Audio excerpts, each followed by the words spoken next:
welcome to the Brumakian podcast, an episodic review series where I can review anything, but not everything. On this show, I cover anything in entertainment, whether it is giant monster movies, anime, and video games. Today's review, King Kong vs. Godzilla, 1962 edition. Last time I reviewed this movie, it was admittedly the US version, because it was the only version that I could find. But thanks to the internet, I was able to watch the Japanese version.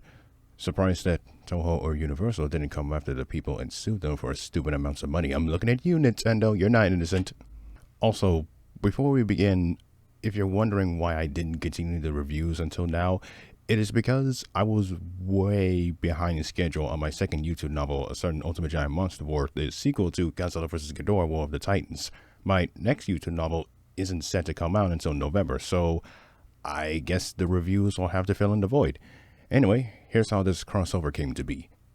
In 1933, in the midst of the Great Depression, a time where the world was in basic terms, completely broken and was heading into a new world war, the original King Kong was released by RKO Radio Pictures and developed by Willis O'Brien, the stop-motion animator handling the effects. The movie in and itself was legendary. Even today, it is one of those movies that is remembered for its stop-motion animation. So much so that 21 years later, Godzilla was released in 1954, created by the people who were inspired by King Kong and real-life events that happened beforehand. So, would you believe me if these two characters were not originally meant to cross over with each other? In the early concepts for the new King Kong feature film, in 1960, Willis O'Brien, the original stop-motion animator of the original, proposed an idea of a crossover between King Kong and Frankenstein, the latter of which is owned by Universal. And that right there was the problem. O'Brien believed that the Frankenstein name belongs to Universal, to which they do own the Frankenstein character and the name, go figure. So O'Brien took the idea to an individual named John Beck. Beck liked the idea. The problem is, he has to find a studio to make the damn film, since RKO Radio Pictures, the studio that distributed the original King Kong, went bankrupt 1 year prior. Beck does hire George Worthing Yates to write the screenplay for the project. Yates altered the title to King Kong vs. Prometheus since the name Prometheus was the original name for Frankenstein. Variety reported that Beck hired filmmaker Jerry Guerin to direct the project. But there lies another problem.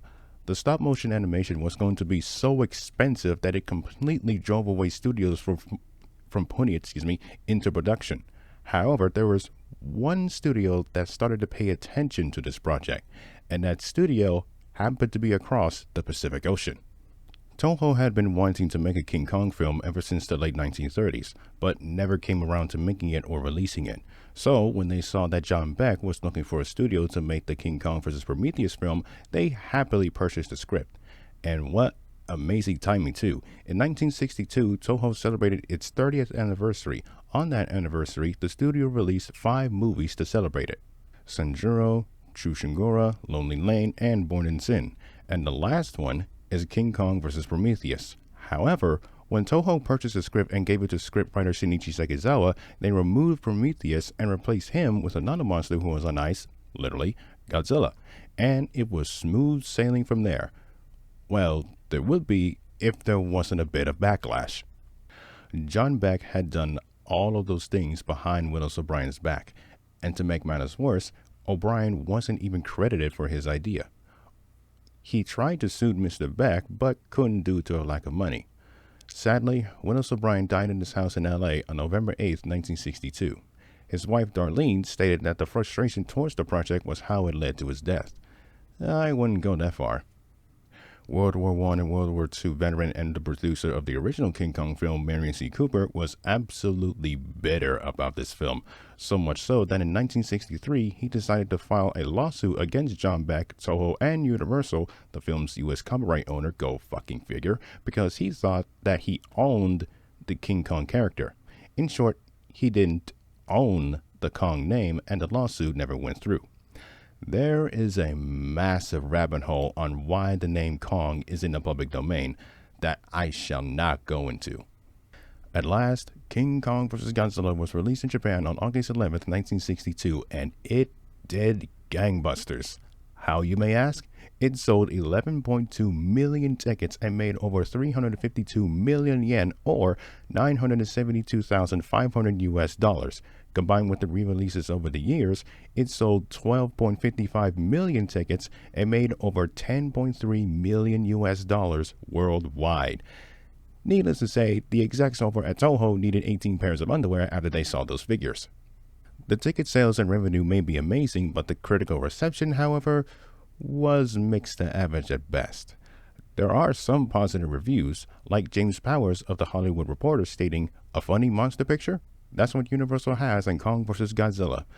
But there are others who were not so impressed, like Eugene Archer of the New York Times stating, "When the pair of prehistoric monsters finally get together for their battle royal, the effect is nothing more than a couple of dressed-up stuntmen throwing cardboard rocks at each other."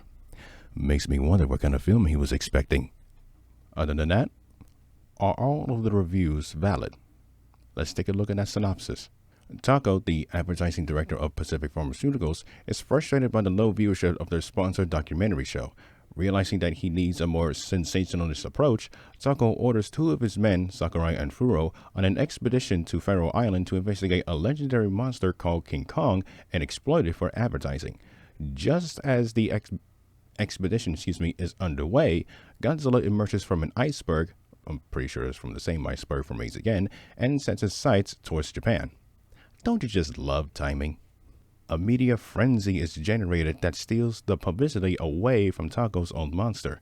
As Kong is captured and hauled back to Japan, people begin to wonder on which monster is stronger and capable of beating the other. Tako realizes the marketability of King Kong facing off against Godzilla, as the two monsters are pitted against each other in the biggest wrestling match of all time. Looks like Tako is pulling a Vince McMahon before Vince McMahon was ever the owner and promoter of the World Wrestling Federation, today's WWE. Actually, it is the next year that the organization will be created, the more you know.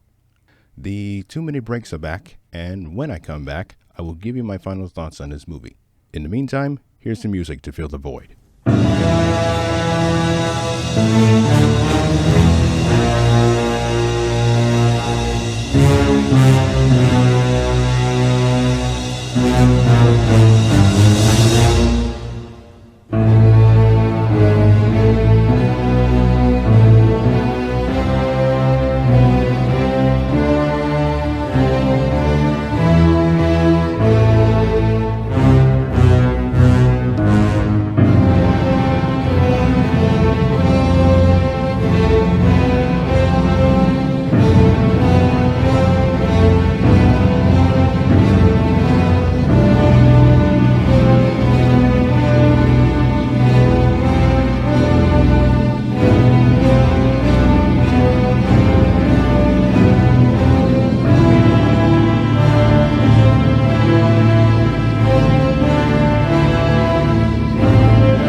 Okay, that was a little bit more than 2 minutes. I apologize for that. Folks, this is the 60th anniversary of this movie. And you know what? All right, let's just put this out there. This movie isn't bad at all. It's just fun, all right? It is a fun watch. However, Don't think for a second that I won't be able to call out bullshit when I see it. First, I like the subtlety when it comes to the advertisement, especially in Japan in the 1960s. Hell, I feel like it's still present today. All of the characters are colorful and have their own charm to them. Not all of them have it per se, but you can tell that the actors and actresses are having a blast. Godzilla is back, and he looks alright. I know that most of you like or even love this design, but me personally, it's not one of my favorites, but it's decent. I can tell you right now, it is the complete opposite from the monkey. Good lord, what in the hell did they do to his face? I mean, the suit itself is not that good anyway, but the head on that thing, Jesus fucking Christ, it sealed it for me. Even with the puppet, it was fucking horrendous. Speaking of horrendous, let's address the elephant in the room. Toho, you mean to tell me that you had to nerf Godzilla and buff Kong? Okay, I understand that the monkey needs to be on par with the future king, but electricity? Seriously? The previous Godzilla had no trouble going through electric bolts, but this one shock and he couldn't go through? Oh no, I can't go through wherever the fuck this is. Jesus fucking Christ, it might as well be a giant brick wall that says fuck you and he still wouldn't go through it. Some of the green screen effects look outdated as all hell. I'm sure it was amazing back in 1962, but not today. Also, if you haven't noticed, in the Japanese version, a lot of the times the camera lenses go from dirty in one scene and then clean in the next. What the hell, Subaraya? How the hell did you not notice that? Aside from that, the music is pretty good. One of the main tracks gets modified and becomes one of Godzilla's main themes. And you can tell that it is the first time it's played because it sounds like a beta test before the real thing. And I'm pretty sure we'll be able to hear it very, very soon. Anyway, King Kong vs. Godzilla, 1962 edition, is an alright film. As the years go by, you can clearly see all of the flaws that it has, especially the major one.